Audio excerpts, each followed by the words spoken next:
Hi friends, welcome to FM Tamil stories channel. உங்கள் காதுகளுக்கு இனிமையான காதல் கதைகளை கேட்டுணர நம்ம எஃப்எம் தமிழ் ஸ்டோரிஸ் சேனலை சப்ஸ்கிரைப் பண்ணிக்கோங்க. இப்போ வாங்க கதைக்குள்ளே போகலாம். தொலைந்தேனடி உன்னில் நான், எபிசோட் 19. விராஜின் அதிரடியான பேச்சிலும் அவனின் கைப்பற்றிய நெருக்கத்திலும் தேகம் முழுவதும் புதுவித உணர்வு அலைப்பாய வாயடைத்து போய் அதிர்ந்து ஒரு சில நிமிடங்கள் நின்ற ஷண்மு அதன் பிறகு ஒருவாறு சுயநினைவு அடைந்து அவனின் கையிலிருந்து தன் கையை பிடுங்கியபடி விராஜை முறைத்தவாறு, என்ன விளையாடுறீங்களா? உங்களுக்கு எவ்வளோ தைரியம் இருந்தா ஒரு வயசு பொண்ணுக்கிட்ட இப்படி பேசுவீங்க என்று தடுமாற்றமான குரலில் கூறியவள் அதன் பின் சற்று உணர்வு பிடியில் இருந்து விடுபட்டு, இது மட்டும் எங்கள் அப்பாவுக்கு தெரிஞ்சிச்சு, உங்களை வெட்டி கூறு போட்டுருவாரு போட்டு என்றவளின் மிரட்டல் பேச்சை கேட்டவனோ, அப்படியா, அதைத்தான் பார்ப்போமே என்றபடி ஃபோனை கையில் எடுத்து அதில் எதையோ தேடிக்கொண்டிருந்தவனின் செயலில் ஏதோ ஆபத்து என்று புரிந்து கொண்ட ஷண்மு அவனின் கையில் இருந்த ஃபோனை பிடுங்கி அதை தனக்கு பின்னால் மறைத்தபடி, இப்போ யாருக்கு ஃபோன் பண்ணுறீங்க என்று திக்கி திணறி கேட்க, அதில் உனக்கு என்னம்மா சந்தேகம்? எல்லாம் தன் மாமனாருக்கு தான். ஆனால் அவரோட நம்பர் என்கிட்ட இல்லாததுனால துருவன்கிட்ட இருந்து வாங்கலாம்னு தான் அவனுக்கு கால் பண்ண போனேன். என்னது, எங்கள் அப்பாவுக்கா என கண்கள் தெரித்து விடும் அளவு அதிர்ந்தவள் அப்பா என்ற வார்த்தையில் சப்த நாடியும் ஒடுங்க பெற்றவள் குரலை சற்று குறைத்து, ஏங்க, நிஜமாவே உங்களுக்கு பயம் கொஞ்சம் கூட இல்லையா என்று முகத்தை பரிதாபமாக வைத்துக்கொண்டு கேட்டவளின் முக பாவனையில் மயங்கி நின்ற விராஜுக்கோ, நான் ஏமா பயப்படணும்? உங்கள் பொண்ணு தான் என்னை முதல்ல கல்யாணம் பண்ணிக்க ஆசைப்பட்டா. அந்த தைரியத்தில் தான் நான் அப்படி கேட்டேன். ஆனால் இப்போ உங்கள் பொண்ணு பேச்சை மாற்றி பேசுனா அதுக்கு நான் என்ன பண்ண முடியும்னு நானே அவர்கிட்ட ஒரு நியாயம் கேட்குறேன் என்று எகிரியபடி பேசிக்கொண்டிருந்தவன், முதல்ல என் ஃபோனை கொடு என்றபடி அவளின் பின்புறம் மறைக்கப்பட்டிருந்த ஃபோனை கைப்பற்ற எண்ணி தன்னை நெருங்கி வருபவனின் எண்ணம் புரிந்து உடனே சற்று பின்னடைந்தவாறு தானாகவே அவனின் ஃபோனை அவனிடம் கொடுத்தாள். ஃபோனை வாங்கியவனோ உஷாராயிட்டா போலேயே என மனதில் என்ன, அதை கொடுத்தவளோ நாம் விளையாட்டா சொன்னதை கேட்டுத்தான் இவங்களும் அப்படி சொல்லியிருக்காங்க போல, இது புரியாமல் நாம தான் கொஞ்சம் ஓவராக சவுண்டு விட்டுட்டோம் போலேயே என்று எண்ணியவள் முகத்தில் ஒரு அசட்டு சிரிப்பை உதிர்த்தபடி, இப்போ எதுக்கு இப்படி டென்ஷன் ஆறீங்க? நான் சும்மா தான் அப்படி சொன்னேன். எனக்கு உங்களை பற்றி தெரியாது, நீங்கள் எவ்வளோ நல்லவர் வல்லவருன்னு என்று ராகம் பாடி அவனை அக்கறை பார்வை பார்த்தபடி, வர வர நீங்கள் உங்கள் உடம்பு ஒழுங்காக கவனிக்கிறீங்களா இல்லையா?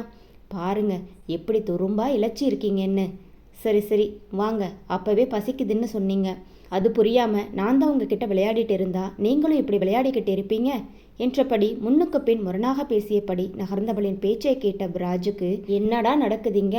அவளா கோபப்பட்டா இப்போ அவளா அக்கறைப்பட்டுட்டு சரியான யமகாத்தகியா இருப்பா போலேயே. ஆனாலும் நல்லா தான் வளர்த்துருக்காரு என் மாமனார் பொண்ணை என்று தனக்குத்தானே பேசிக்கொண்டிருந்தவனுக்கு ஷண்மு அங்கிருந்து சென்று விட்டது ஞாபகம் வர அவளை தேடி ஓட வைத்தது. அறையில் முகச்சிவப்புடன் தன்னை விழுங்கும் பார்வை பார்த்து கொண்டிருந்த துருவனை கண்ட நிகழ்வுக்கோ தொண்டைக்குழி அடைக்க முகம் முழுவதும் வேர்த்து கொட்ட கணவனை நோக்கி கொண்டிருந்தவளின் அருகில் வந்த துருவன், ஏண்டி, காலேஜ் போய் ஒரு நாள் கூட ஆகலை, அதுக்குள்ள மொத்த காலேஜும் திரும்பி பார்க்குற மாதிரி செஞ்சுருக்க. நீ கெட்டது பத்தாதுன்னு அந்த அப்பாவி பொண்ணு ஷண்மு அவளையும் உன் கூட கூட்டு சேர்த்து அந்த பொண்ணையும் படிக்க விடாமல் கெடுக்க பார்க்குறியா என்றவனின் ஆதங்க பேச்சை கேட்ட நிகழ்வுக்கோ, யாரு அப்பாவி, அவளா என முதலில் எண்ணி பொறுமியவளுக்கு கணவனின் பேச்சு மனதில் பதிய, அட கடவுளே, இவங்களுக்கு எப்படி இது தெரிஞ்சது என்ற கேள்வி மண்டையை குடைந்தாலும் கணவனை சமாதானப்படுத்த எண்ணி அவன் முகத்தை ஏறிட்டவள், இப்போ எதுக்கு இப்படி குதிக்கிறீங்க? நீங்கள் சொன்னதை தானே நான் செஞ்சேன் என்று போட்டாலே ஒரு போடு. அதில் இன்னும் ஆத்திரம் தலைக்கேறிய துருவன், ஏய் யாரு? நானாடி சொன்னேன்?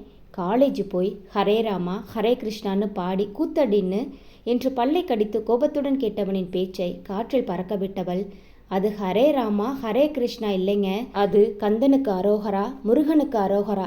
எதுக்கு இப்படி தப்பா சொல்றீங்க என்று பேசிக்கொண்டு இருக்கும் போதே கணவனின் முகம் சூடாவதை கண்டவள் பேச்சை மாற்றும் பொருட்டு, அது மாத்தி சொன்னா கடவுள் குத்தமாயிடும் அதான் என்று கன்னத்தில் போட்டபடி பக்தி பரவசத்துடன் சொன்னவளை என்ன செய்வது என்று புரியாமல் தவித்த துருவன், பேச்சை மாத்தாம நீ அடிச்ச கூத்துக்கும் எனக்கும் எந்த சம்பந்தம்னு முதல்ல சொல்லுடி என்று பிடிவாத குரலில் கேட்க, அது நீங்க தானே புதுசாக காலேஜ் போகிறதுனால பயப்படாமல் நீயே போய் எல்லார்கிட்டையும் அறிமுகப்படுத்திக்கோ, அப்போதான் உன் படிப்புக்கு அது யூஸ்ஃபுல்லாக இருக்கும்னு சொன்னீங்க. ஒவ்வொருத்தராக போய் அறிமுகப்படுத்த நேரமாகும் இல்லைங்க, அதான் ஒரே நேரத்தில் எல்லாரையும் என்கிட்ட வர வச்சு எங்களை அறிமுகப்படுத்திக்கிட்டோம் என்று பெருமை பொங்க சொன்னவள், நாளைக்கு நீங்கள் என்னை தேடி காலேஜ் வந்தா வந்து என்னை தேடி அலைய வேண்டாம் பாருங்க. மொத்த காலேஜுக்கும் இப்போ எங்களை நல்லா தெரியும் எப்படி உங்கள் பொண்டாட்டி சாமர்த்தியம் என்று இல்லாத காலரை தூக்கியபடி சொல்லிக் கொண்டிருந்தவளின் பேச்சில் கடுப்பின் உச்சிக்கு போனவன், ஏண்டி உன்னை உன் கிளாஸில் உள்ளவங்க கிட்ட அறிமுகப்படுத்திக்க சொன்னா மொத்த காலேஜையும் கூப்பிட்டு நாடகம் நடத்தியிருக்க. இது பத்தாதுன்னு நீ செஞ்ச கூத்த சொல்லி என்கிட்டயே பெருமை அடிச்சுக்கிட்டு இருக்க.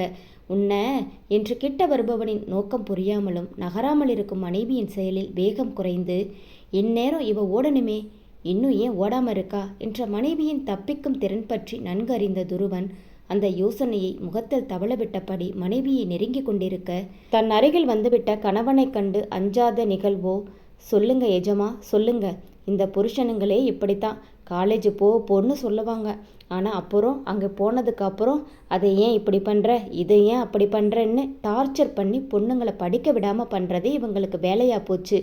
நீங்கள் மட்டும் அதுக்கு என்ன விதிவிலக்கா என்றவள் துருவன் சுதாரிக்கும் முன் அவன் கைகள் இரண்டையும் பற்றி தன் கழுத்தை நெரிப்பது போல் கொண்டு சென்று அவனிடம் இன்னும் நெருங்கி சென்று நின்று கொண்டு, கொல்லுங்க கொல்லுங்க, இதுக்குத்தானே வந்தீங்க, கணவனோட கடைசி ஆசையை நிறைவேற்றி வச்ச திருப்தியுடன் நான் இந்த உலகத்தை விட்டு போகிறேன் என்று ஊக்கப்படுத்தி கொண்டு இருந்தாலும் எங்கே உண்மையில் ஒரு கோபத்தில் கழுத்தை நெரித்து விடுவாங்களோ என்ற பயத்தில் அதை கண்களில் காட்டி கணவனை பார்த்து கொண்டிருக்க, மனைவியின் பேச்சுக்கள் காதில் விழுந்தாலும் கருத்தில் பதியா வண்ணம் மனைவியின் உடல் மொழியிலும் தன் கை வீற்றிருந்த இடத்தின் பளபளப்பிலும் தன் வசம் இழந்து கொண்டிருந்த துருவனோ, ஐயோ கொல்றாளே என்று புலம்பியபடி துடிக்கும் கைகளையும் மனதையும் பெரும்பாடுபட்டு அடக்கியவன் மனைவியிடமிருந்து கைகளை பிடுங்கிக் கொண்டு தன்னை சற்று ஆசுவாசப்படுத்தி கொள்ள நினைத்து பக்கத்தில் இருந்த சோஃபாவில் சென்று அமர்ந்து தன் எண்ணம் செல்லும் பாதைக்கு அணை போட்டு தடுக்க போராடி கொண்டு இருப்பவனின் நிலை புரியாத நிகழ்வோ, ஏன் இப்போ எதுக்கு என்ன கொல்லாம விட்டீங்க, சீக்கிரம் வந்து கொள்ளுங்க என்றபடி மறுபடியும் கணவனின் கை இரண்டையும் பற்றி தன் கழுத்திற்கு கொண்டு செல்பவளின் செயலையும் அதன்பின் நடக்கப் போகும் விபரீதம் பற்றியும் நன்கு அறிந்த துருவன் பாதியிலேயே கையை மனைவியிடமிருந்து பிடுங்கிக் கொண்டு, ஏய் கொஞ்ச நேரம் சும்மா இருக்கியாடி, மனுஷனோட அவஸ்தை புரியாம என்று எரிந்து விழுந்தவளின் பேச்சை கேட்ட நிகழ்வோ, இப்போ என்ன, நாம் ஒருத்தர் புரிஞ்சுக்கணும் அவ்வளவுதானே, அப்போ சரி வாங்க நம்ம ரூமுக்கு போகலாம் என்றவளின் பேச்சை கேட்ட துருவனோ உச்சக்கட்ட அதிர்ச்சிக்கு ஆளாகி மனைவியை ஏறிட்டவன், ஏய் என்னடி சொல்ற, இப்போ எதுக்கு ரூமுக்கெல்லாம் போகணும் என்று அதிர்ச்சியையும் தடுமாற்றத்தையும் சம விகிதத்தில் குரலில் காட்டி கேட்க, கணவனின் கேள்வியை கேட்ட நிகழ்வோ, இது என்ன கேள்வி, உங்கள் டென்ஷன் போகணும்னா நாம் புரிஞ்சுக்கணும், நீங்கள் தானே சொன்னீங்க என்று சொல்லிக்கொண்டிருந்தவள் கணவனின் முகத்தில் என்ன கண்டாலோ, சரி அங்கே போக வேணாம் இங்கேயே பண்ணுங்க என்றது மட்டுமல்லாமல் கணவனை நோக்கி வந்து அவனின் முகம் குனிந்து கொண்டு இருந்தவளின் செயலை கண்ட துருவனுக்கோ இன்னது என்று சொல்ல முடியாத உணர்வு உடல் முழுவதும் பரவி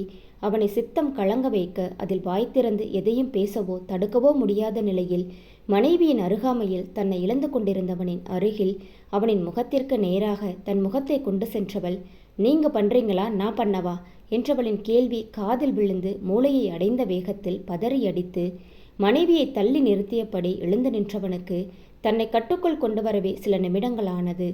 அதன் பின் சற்று சிந்தனை வயப்பட்டவன், இவளுக்கு அந்த அளவுக்கு எல்லாம் விவரம் இருக்காதே, அப்புறம் எப்படி என்று மனைவியின் பேச்சு அவனுக்கு ஒரு அர்த்தத்தை கொடுத்தாலும் மனைவியின் குணம் பற்றி நன்கு அறிந்தவனுக்கோ அதை ஏற்க முடியாமல் திண்டாட, இறுதியாக தன்னுடைய இந்த நிலைமைக்கு காரணமானவளால் தான் இதற்கு பதிலளிக்க முடியும் என்பது புரிந்ததால் மனைவியை நோக்கினான் துருவன். ஆனால் அவளோ தன்னை நோக்கி படையெடுத்து வந்து கொண்டிருப்பதைக் கண்டு அவள் முன்னால் கை நீட்டி அவளை தடுத்து நிறுத்தியபடி, ஏய் ஒழுங்கு மரியாதையா அங்கேயே நில்லு என்றவனின் பேச்சை கேட்ட நிகழ்வோ, இப்போ உங்களுக்கு என்னங்க பிரச்சனை, நீங்களும் பண்ண மாட்டீங்க என்னையும் பண்ண விட மாட்டீங்க என்ற பேச்சு மேலும் அவனை கடுப்பேற்றியது. அதில் மனைவி மீது ஒரு தீர்க்கமான பார்வை செலுத்தியபடி, ஏய் சொல்றத கொஞ்சம் புரியும்படி ஒழுங்கா சொல்லுடி என்று எரிச்சல் குரலில் கூற, இப்போ என்ன புரிகிற மாதிரி சொல்றீங்க என்று எதிர்கேள்வி கேட்டவள், ஒருவேளை நிஜமாவே அவங்களுக்கு புரியலை போல என்று எண்ணிக்கொண்டு, உங்களுக்கு நிம்மதியை தர வேண்டியது உங்கள் மனைவியான என் கடமை இல்லையா என்றவுடன் மண்டையில் சூடேற, அதுக்கு என புருவம் மேலிட கேட்டவனின் கேள்வியை கண்டு, நான் காலேஜ் போகிறது தானே உங்களுக்கு பிரச்சனையாக இருக்குது, அதனால் முதல்ல நாம் பேசி புரிஞ்சுக்கலாம்னு நினச்சி தான் நம்ம ரூமுக்கு உங்களை கூப்பிட்டேன், ஆனால் நீங்கள் தான் வரமாட்டேன்னு சொல்லிட்டீங்க, அதுக்காக அப்படியே விட்டுட முடியாது பாருங்க, நான் காலேஜ் போகலைன்னா நீங்களும் ரிலாக்ஸாக இருக்கலாம் என்று வெளியில் சொன்னவள், நானும் ரிலாக்ஸாக இருப்பேன் என்று பெருமூச்சு விட்டபடி மனதில் சொல்லிக்கொண்டு அதான் உங்களை அந்த காலேஜ் பிரின்சிபாலுக்கு ஒரு ஃபோன் பண்ணி இனிமேல் நான் காலேஜ் வரமாட்டேன்னு சொல்லணும்னு நினச்சி தான் நீங்கள் ஃபோன் பண்ணுறீங்களா, இல்லை நான் பண்ணி கொடுக்கட்டுமான்னு கேட்டேன் என்று விளக்கி கொண்டிருந்தவள் சற்று பேச்சை நிறுத்திவிட்டு, ஆமாம் அதுக்கு ஏன் இப்படி விழுந்து அடித்து எழுந்து ஓடி வந்தீங்க என்று கேள்வி கேட்டபடி பின் அவளே பாருங்க முகமெல்லாம் எப்படி வேர்க்குது என்றபடி துப்பட்டாவை கையில் தூக்கியபடி தன்னை நெருங்கும் மனைவியின் எண்ணம் புரிந்தவனோ இன்னும் 2 அடி தள்ளி நின்றவாறு, பண்ணதெல்லாம் பத்தாதுன்னு இது வேறையா என்று மனதில் பொறுமியபடி, ஏண்டி இப்போ வந்து இந்த விளக்கு விளக்குறவ அப்பவே இந்த விளக்கத்தை கொடுத்துட்டு அப்புறம் பேச வேண்டியது தானே என்று வெளியில் மனைவியின் மீது காண்டாக எரிந்து விழுந்தான் துருவன். நான் கூட எங்கே என் மனைவி மூளையில் பல்பு எரிஞ்சிடுச்சோன்னு நினச்சேன். இந்த ஜென்மத்தில் இவளும் வளரப்போவதில்லை, இவ மூளையும் வளரப்போறதில்லை என்று மனதில் எண்ணிக்கொண்டு இருக்கும்போதே திடுக்கிட்டு தன் எண்ணம் சென்ற திசையை நினைத்து பார்த்தவனோ, நானா இப்படியெல்லாம் நினச்சேன் அப்போ என்று மேற்கொண்டு எண்ணிய எண்ணமெல்லாம் அவன் மனதின் ஆசையை தெல்ல தெளிவாக படம் பிடித்து காட்டியது. அதில் ஆத்திரம் கொண்டான் துருவன். எப்பொழுதும் போல் எல்லாம் இவளால என்றபடி மனைவியை பார்த்தவன், ஏண்டி அப்பா கூட நான் காலேஜ் போய் ஒழுங்கா படிக்கிறேன்னு ஒரு வார்த்தை சொல்றியா என்றவன், ஏய் நல்லா கேட்டுக்கோ, இனிமே இந்த மாதிரி நீ ஏதாவது செஞ்சேன்னு என் காதில் விழுந்தது, இந்த டிகிரி முடித்தாலும் நீ காலேஜை விட்டு வெளியே வராதபடி உன்னை அங்கேயே மேற்படிப்பு படிக்க வச்சுடுவேன் என்று சொன்னவுடன், ஐயோ அப்படியெல்லாம் எதுவும் செஞ்சிடாதீங்க, நான் இனிமே காலேஜ் போகிறதும் வரதும் தெரியாத மாதிரி நல்ல பிள்ளையாக நடந்துக்கிறேன், ப்ளீஸ்ங்க அப்படி மட்டும் செஞ்சிடாதீங்க என்று கண்களில் கலவரத்துடன் கேட்ட மனைவியை கண்ட துருவனோ, அது யார்கிட்ட, இந்த துருவன் வர்மா கிட்டையா உன் வேலையை காட்டுற என்று மனதில் கெத்தாக நினைத்து கொண்டு அதை பார்வையின் வழியாக மனைவியிடம் வெளிப்படுத்தினான் துருவன். அது இனிமே நீ நடந்துக்கிறத பொறுத்திருக்கு என்றவனுக்கு, நான் நீங்கள் சொன்ன மாதிரியே நடந்துக்கிறேங்க ப்ளீஸ்ங்க என்றவளின் கெஞ்சல் மனதை ஆட்கொள்ள அதை ரசித்தபடி, சரி சரி வா கீழே போகலாம், அங்கே 2 பேரும் நமக்காக வெயிட் பண்ணிட்டு இருப்பாங்க என்றான் துருவன். பொட்டி பாம்பாக கணவனின் சொல்லை கேட்டு தலையை ஆட்டியபடி அவனுடன் சேர்ந்து சென்றாள் நிகழ். ராஜின் கட்டளைகளை எல்லாம் வேண்டாம் வெறுப்பாக முகமலர்ச்சி மாறாமல் செய்து கொண்டிருந்த ஷண்மு, இந்த எருமை இன்னும் என்னதான் அண்ணக்கிட்ட பேசிக்கிட்டு இருக்காளோ, சீக்கிரம் கீழே வர்றாளா பாரு, இவன் என்னடான்னா நான் பிறந்ததுலேருந்து செய்யாத வேலையெல்லாம் இன்னைக்கு ஒரே நாளில் என்கிட்ட வாங்கிட்டு இருக்கான் என்று மனதில் நிகழ்வையும் ராஜையும் எண்ணி மனதில் குமரியபடி இருந்த ஷண்மு, ராஜின் கட்டளைக்கு அவளின் கைகள் வேலை செய்து கொண்டிருந்தாலும் அவளின் கண்களோ நொடிக்கு ஒரு முறை மாடிப்படிகளை நோட்டமிட்டு கொண்டுதான் இருந்தது. ஒரு வழியாக சில நிமிடம் காத்திருப்புக்கு பின் துருவனையும் நிகழ்வையும் பார்த்தவளோ, அப்பா தப்பிச்சேன் என்று எண்ணியபடி, அவங்க 2 பேரும் வந்துட்டாங்க என்று நிஜமான துள்ளலுடன் சொன்னவளின் பேச்சை கேட்டு பிராஜ் முகம் மாறுவதை கண்டு, அவங்க 2 பேரும் வந்துட்டாங்கன்னு உங்ககிட்ட சொல்ல வந்தேன் என்று சோகம் முகத்தில் தழுவ கவலையான குரலில் சொன்னவளின் செயலில் கவரப்பட்ட பிராஜுக்கோ, பரவாயில்லையே நம்ம முகத்தை வச்சே நம்ம என்னத்தை புரிஞ்சுக்கிறாளே, ஒரு நாள்லேயே நல்ல முன்னேற்றம்தான் என்று மனதில் சந்தோஷத்துடன் எண்ணிக்கொண்டான் பிராஜ். அதை முகத்தில் ஷண்முவுக்கு காட்டாமல் துருவனை நோக்கி எழுந்து சென்றவன் அவர்களுடன் சிறிது நேரம் அரட்டை அடித்துவிட்டு அதன் பின் மணியை பார்த்தபடி, ஓகே மச்சான் டைம் ஆச்சு, நான் கிளம்புறேன், நாளைக்கு ஆஃபீஸில் பார்க்கலாம் என்றவன், வரேம்மா என்று நிகழ்விடமும் கண்களால் தலையாட்டி ஷண்முவிடமும் விடைபெற முனைய, ஏன் துரை வாயை திறந்து சொல்ல மாட்டாரோ என மனதில் நொடித்து கொண்டிருந்த ஷண்மு அருகில் இருந்த கார் சாவியை எடுக்கும் சாக்கில் அவள் அருகில் சென்ற ராஜுக்கோ மிக மெதுவான குரலில் அவளுக்கு மட்டும் கேட்கும்படி, நான் வாயை திறந்தா என்ன பேசுவேன்னு உனக்கே தெரியும், அதனால இப்பவே என் மனமறிந்து நடந்துக்க கத்துக்கோ, அதான் உனக்கு நல்லது என்று இருபொருள் பட கூறினான் ராஜ். ஆனால் அவளின் பேச்சின் முழு அர்த்தத்தையும் புரிந்து கொள்ள முடியாதவளோ தான் புரிந்து கொண்ட அர்த்தத்தில் எங்கே தான் பேசியதை துருவனிடம் சொல்லி தன் மானத்தை வாங்கிவிடுவானோ என்ற எண்ணத்திலும் ஒரு திடுக்கிடல் உடன் அவனை நோக்கியவளின் தலை தானாக பலமுறையாடியது.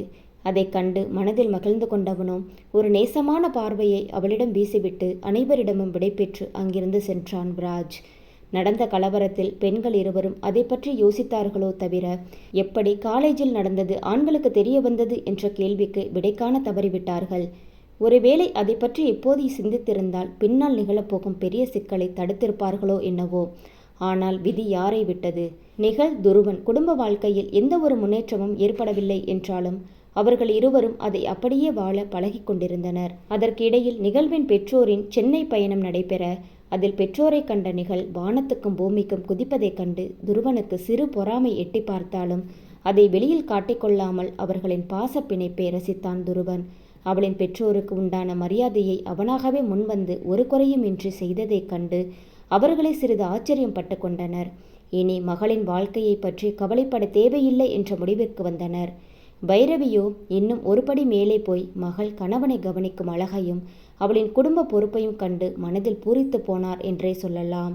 அதை வாய்மொழியாக மகளிடம் சிறு ஆதங்கத்துடன் சொல்லவும் மறக்கவில்லை. அதை கேட்ட நிகழ்வோ, பின்ன எல்லாருக்கும் உங்களை மாதிரி கல்யாணம் ஆகியும் பொறுப்பு இல்லாமல் இருப்பாங்களா, பாவம் எங்க அப்பா என்று சோக கீதம் வாசித்தவளின் முதுகில் 2 செல்லடி கொடுத்தாலும் அவளின் தலை தடவி ஆசிர்வதிக்க மறக்கவில்லை.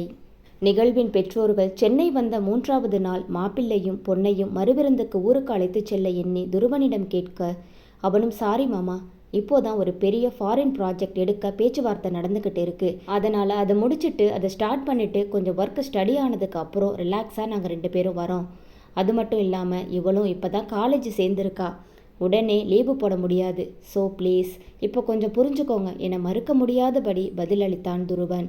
மாப்பிள்ளையின் நிலை புரிந்தாலும் மகளை அழைத்துச் செல்ல முடியாத எண்ணம் கொஞ்சம் வருத்தம் அளித்தாலும் அவளின் சந்தோஷமான குடும்ப வாழ்க்கை மனதிற்கு நிறைவை தந்ததால், சரிங்க மாப்பிள்ளை, நீங்கள் உங்கள் தோதுபடியே உங்கள் வேலையெல்லாம் முடிச்சிட்டு ஊருக்கு வாங்க என்று சொல்லிவிட்டு மகளை பிரியும் வேதனை தொண்டையை அடைக்க, ஆனால் தன் வேதனையை வெளிப்படுத்தினால் மகள் உடைந்து விடுவாள் என்று எண்ணி பெற்றோர் இன்முகமாகவே பெரியவர்கள் சொல்படி கேட்டு பத்திரமாயிருமா என்று அவளுக்கு அறிவுறுத்திவிட்டு ஊருக்கு கிளம்பினார். அவர்கள் வந்து சென்ற பின் அந்த 2 நாட்கள் மனைவியின் மனதளவில் அவர்களின் பிரிவில் மனம்பாடி உற்சாகமின்றி வளமருவதைக் கண்ட துருவனுக்கு அவளின் இந்த அவதாரம் பிடிக்காததால் அவளை வேண்டுமென்றே வம்புக்கு இழுத்து சில பல உரையாடலிலும் சீண்டலிலும் அவளை பழைய நிகழ்வாக மாற்றி நடமாட வைத்தான் துருவன். அடுத்தடுத்த நாட்கள் அவர்களுக்கு எப்பொழுதும் போல் சிறு ஊடல்களுடனும் அந்த ஊடலின் காரணமாக தோன்றிய சில புரிதல்களுடனும் தங்களின் 5 மாத திருமண வாழ்க்கையை சந்தோஷமாக வாழ்ந்து வெற்றிகரமாக 6வது மாதத்தில் அடியெடுத்து வைத்து கொண்டிருந்தனர். நிகழ்வும் துருவனும் யார் கண் பட்டதோ தெரியவில்லை. அவர்களின் வாழ்க்கையில் விதி தன் முதல் விளையாட்டை விளையாட ஆரம்பித்தது. காலேஜ் சேர்ந்த முதல் 2 வாரங்கள் காரில் கல்லூரிக்கு சென்ற நிகழ் அதற்கு பின் கணவனிடம் சில பல கிஞ்சலுக்கு பிறகு கல்லூரி வாகனத்தில் மற்ற நண்பர்களுடன் செல்ல அனுமதி வாங்கி தினமும் அதில்தான் கல்லூரி சென்று வந்து கொண்டிருந்தாள் நிகழ். இப்பொழுது எல்லாம் நிகழ்வையும் சண்முகையும் தெரியாதவர்கள் அந்த காலேஜில் யாருமே இல்லை என்று சொல்லலாம். அவர்கள் இருவரும் கல்லூரியில் பிரபலமாகியிருந்தனர். சிலர் அவர்களின் பேச்சிலும் குறும்பிலும் கவரப்பட்டு அவர்களை நாடி நட்பு கொண்டனர் என்றால் மற்றவர்கள் அவர்களின் சேட்டைகளை கேள்விப்பட்டு அவர்களிடம் நட்பு பாராட்டி வந்தனர். அதில் முக்கியமான விஷயம் என்னவென்றால், தனது கல்லூரி விஷயம் எதுவும் கணவனின் காதுக்கு செல்லக்கூடாது என நிகழ் மிக மிக கவனமாக நடந்து கொண்டு நிம்மதி கொண்டாள் என்றால், அவள் கணவனோ மனைவியின் ஒவ்வொரு கல்லூரி நடவடிக்கையை பற்றி அறிந்திருந்தாலும் அவளின் குறும்புகளையும் கேட்டு மனம் இலகியவன் அவளை கண்டு கொள்ளாமல் இருந்து வருகிறான் என்பது பாவம் அந்த அப்பாவிக்கு தெரியாமல் போனதுதான் பரிதாபம். தனது வாழ்த்தனத்தை நாளொரு மேனியும் பொழுதொரு வண்ணமுமாக தொடர்ந்து நட்பு வட்டத்தை அதிகரித்து கொண்டு அவர்களுடன் மகிழ்ந்து கொண்டிருந்த நிகழ் என்றும் போல் அன்றும் சண்முவுடன் கல்லூரி வகுப்பிற்கு சென்று பாடத்தை கவனித்து கொண்டே தூங்கிக் கொண்டிருந்தவளுக்கு திடீரென்று வெளியில் கேட்ட சத்தத்திலும் கூச்சலிலும் தூக்கம் கலைந்தோட ஜன்னலின் வழியாக எட்டி பார்க்க அங்கே கலவர பூமியாக மாறிக்கொண்டு இருந்த கல்லூரியின் வளாகத்தை கண்டு சண்முவை பார்க்க, அதற்குள் ஆசிரியர்கள் உட்பட மற்றவர்களும் வகுப்பை விட்டு வெளிவந்து நடக்கும் நிகழ்வுகளைக் கண்டு அதிர்ந்து நிற்க, அதற்குள் அங்கு வந்த பியூன் நோட்டீஸ் போர்டில் ஒரு பேப்பரை ஒட்டிவிட்டு அங்கு நின்று கொண்டிருந்தவர்களிடம் ஆளும் கட்சி எம்எல்ஏவை கைது செய்துட்டாங்க, அதனால அவங்க கட்சி ஆளுங்க கல்லூரியை மூட சொல்லி கலவரம் பண்றாங்க, ஒன்றும் பதட்டப்படாதீங்கம்மா, எல்லோரும் வீட்டுக்கு ஃபோன் பண்ணி யாரையாவது வர சொல்லி பத்திரமா போயிடுங்க என்றவாறு அங்கிருந்தவர்களிடம் சொல்லிவிட்டு சென்றனர். கலவரத்தின் காரணமாக கல்லூரி பஸ் ஓடாது என்ற அறிவிப்பினால் அனைவரும் அவர்களின் வாகனத்திலும் பெற்றோரை அழைத்தும் அங்கிருந்து புறப்பட ஆயத்தமாயினர். நிகழ்வோ கண்களில் பீதியுடன் சண்முவை பார்க்க, அதே நிலைமையில் சண்மு இருந்தாலும் அதை சொல்லி தோழியை இன்னும் கலவரப்படுத்த எண்ணாதவள், சரி வா, நாம் என்னோட ஹாஸ்டல் போயிட்டு அங்கே இருந்து அண்ணாவுக்கு ஃபோன் பண்ணி சொல்லிடலாம், அவரே வந்து உன்னை கூட்டிட்டு போயிடுவார் என்றவுடன் அதுவே நிகழ்வுக்கு சரி எனப்பட்டதால் அவளுடன் அவளுடைய ஹாஸ்டல் நோக்கி சென்றாள். அங்கு சென்று கணவனுக்கு அழைக்க நினைக்கும் போதுதான் அவனுடைய செல் எண் தனக்கு தெரியாது என்பது நினைத்து முதலில் தன்னைத்தானே திட்டிக்கொண்டவள் பரிதாபமாக சண்முவை ஏறிட்டாள் நிகழ். தோழியின் பார்வையை கண்டு குழம்பிய சண்மு, அண்ணாவுக்கு ஃபோன் பண்ண சொன்னா இப்போ எதுக்கடி இப்படி பார்த்துக்கிட்டு இருக்க என்றவுடன், அது வந்து சண்மு என்று தலை சுரிந்தவள், அவங்க நம்பர் என்கிட்ட இல்லடி என்றதும் தோழியை வெட்டவா குத்தவா என்ற கண்களால் முறைத்த சண்மு இப்பொழுது சண்டையிடும் நேரம் இல்லை என்பதை உணர்ந்து, சரி, பாட்டிக்காகவாது ஃபோன் பண்ணி விஷயத்தை சொல்லு என்றவுடன், பாட்டியும் அத்தையும் சொந்தக்காரங்க ஒருத்தவங்களுக்கு ஆக்சிடென்ட் ஆயிடுச்சுன்னு காலையிலேயே பாண்டிச்சேரிக்கு தாத்தாவோடையும் மாமாவோடையும் போயிருக்காங்கடி என்று சொன்னவளின் பேச்சை கேட்டு சிந்தனையில் ஆழ்ந்தவள். சரிடி, அவங்க யாராவது ஃபோன் நம்பர் தெரிஞ்சா அவங்களுக்காவது ஃபோன் பண்ணி அண்ணாவோட நம்பரை வாங்கி அண்ணாவுக்கு ஃபோன் பண்ணு என்றவுடன் முகம் பளிச்சிட, எனக்கு பாட்டி நம்பர் தெரியும் ஷண்மு, நான் அவங்களுக்கு கால் பண்ணுறேன் என்றபடி அவருக்கு கால் பண்ணினாள் நிகழ். சிக்னல் பிரச்சனையால் ஒரு சில அழைப்புக்கு பிறகு கால் அட்டன் செய்த கோதையிடம் கலவரம் பற்றி தெரிவித்து அவர்களை கலவரப்படுத்த எண்ணாத நிகழ், பாட்டி இன்னைக்கு காலேஜில் எலெக்ஷன், அதனால் சீக்கிரம் விட்டுட்டாங்க, நான் ஷண்மு ஹாஸ்டல் வந்துட்டேன், அவங்க நம்பர் என்னோட டைரியில் இருக்குது, அதை வீட்டில் மறந்தே வச்சுட்டு வந்துட்டேன், அதான் உங்களுக்கு ஃபோன் பண்ணேன் என்றவளின் பேச்சை கேட்ட கோதையோ இல்லாததால் அவளின் பேச்சு சந்தேகம் அளிக்கும் விதத்தில், அதனால் என்னடாமா, நான் சொல்கிறேன், நீ நோட் பண்ணிக்கோ என்று துருவனின் செல்பேசியை தெரிவித்தார்.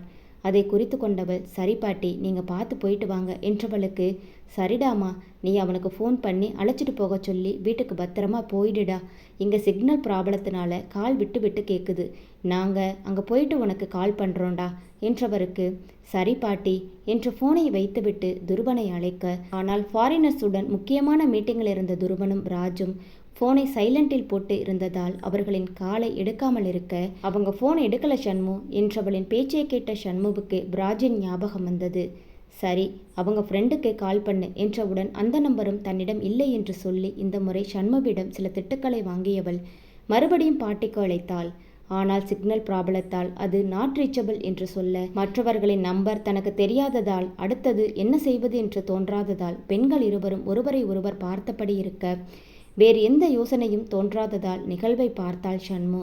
சரி விடு, அண்ணா ஏதாவது மீட்டிங்கில் இருந்திருப்பாங்க, அதனால தான் கால் அட்டன் பண்ணலையோ என்னவோ என்று சொன்னவள், அவங்களே நம்ம மிஸ்டு கால் பார்த்து கூப்பிடுவாங்க, அப்படி இல்லைன்னா இன்னும் கொஞ்ச நேரம் கழித்து நாமளே கூப்பிட்டு சொல்லிடலாம் என்று தோழிக்கு தைரியம் ஊட்டியவளுக்கு தெரியவில்லை, தாங்கள் துருவனுக்கு அடுத்து அழைக்கும் முன்னே காலம் கடந்திருக்கும் என்று. அதனால் நிகழ்வின் வாழ்க்கை சின்ன பின்னமாக போகுது தெரியாமல் தோழிகள் இருவரும் அன்றைய பொழுதை சந்தோஷமான மனநிலையில் அரட்டை அடித்து கொண்டு இருந்தனர்.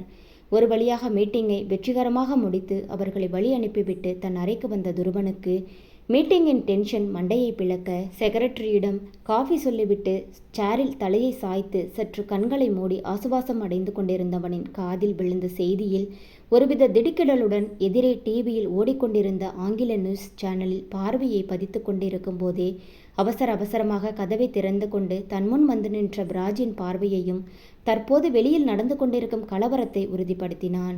அதே நேரம் சரியாக கலவரத்தை பற்றி ரிப்போர்ட் பண்ணி கொண்டிருந்த செய்தியாளர் நிகழ் படிக்கும் காலேஜ் பகுதியில் கலவரம் சற்று அதிகமாக இருப்பதாக செய்தி வாசிக்க, அதில் நெஞ்சம் பதறி பிராஜை துருவன் பார்த்தான்.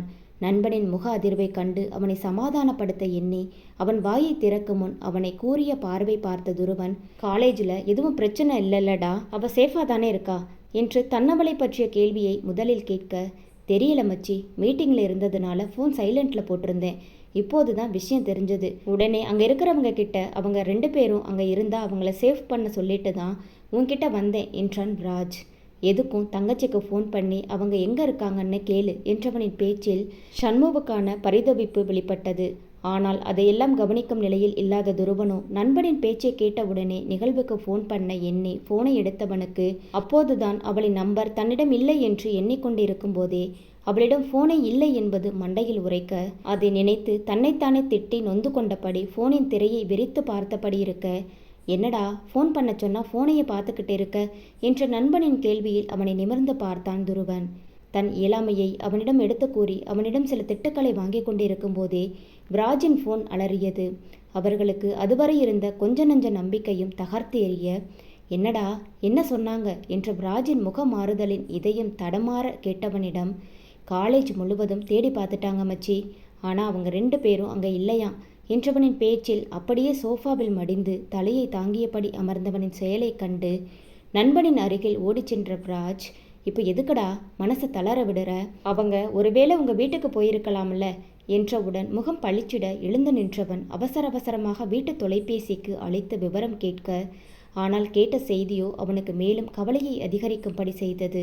அவன் முகம் இறுக்கத்தின் மூலம் அறிந்து கொண்ட பிராஜுக்கும் நண்பனின் நிலை சற்று குறையாத நிலைக்கு செல்ல, அவர்கள் இருவரும் காலேஜிலையும் இல்லை வீட்டிலும் இல்லை, என்று அந்த கோலத்தில் யோசித்தார்களே தவிர பதட்டத்தில் அவர்கள் எங்கு சென்றிருப்பார்கள் என்ற கோணத்தில் சிறிதும் யோசித்து பார்க்க தவறிவிட்டனர்.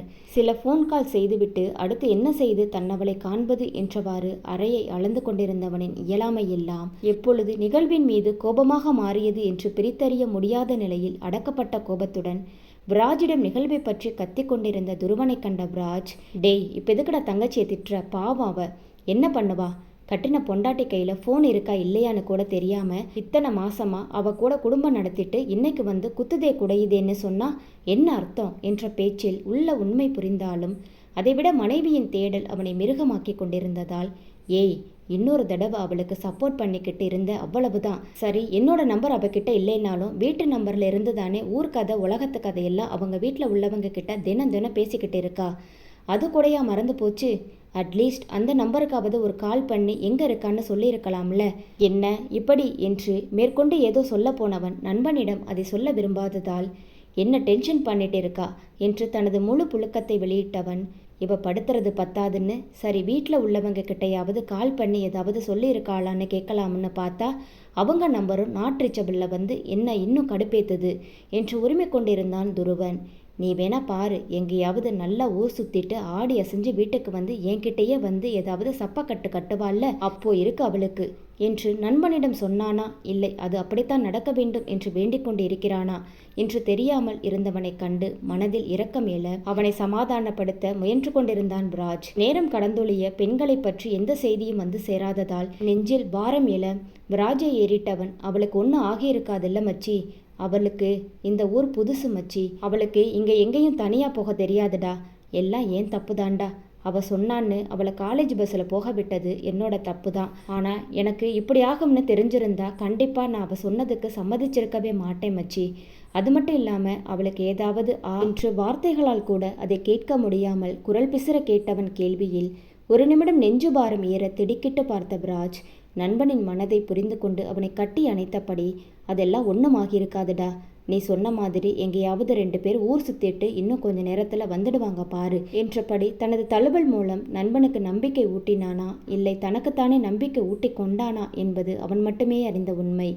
அந்த வார்த்தையில் சற்று தன்னை மீட்டு கொண்டு இருந்தவனின் ஃபோன் அலறலில் நண்பனிடமிருந்து தன்னை பிரித்து கொண்டு கால் அட்டன் செய்ய முக வாட்டத்துடன் ஃபோன் பேசிவிட்டு வைத்தவனை பார்த்த விராஜ், யாருடா என்பது போல பார்க்க நண்பனின் கேள்வியை புரிந்து கொண்ட துருவன், நம்ம பசங்க கிட்ட சொல்லி தேட சொல்லியிருந்தோம்ல, அவங்க தான் காலேஜ் சுற்றி அக்கம் பக்கத்தில் விசாரிச்சிருக்காங்க, கலவரம் நடந்ததால் யாருக்கும் எதுவும் தெரியலைன்னு சொல்கிறாங்களாம் என்று சொல்லி கொண்டு இருக்கும்போதே அவனின் கைபேசி மறுபடியும் அழைக்க அதை பார்த்துவிட்டு அதை எடுக்காமல் விட துருவனின் பேச்சை கேட்ட விராஜுக்கோ தற்போது பயம் மனதை ஆட்கொண்டது.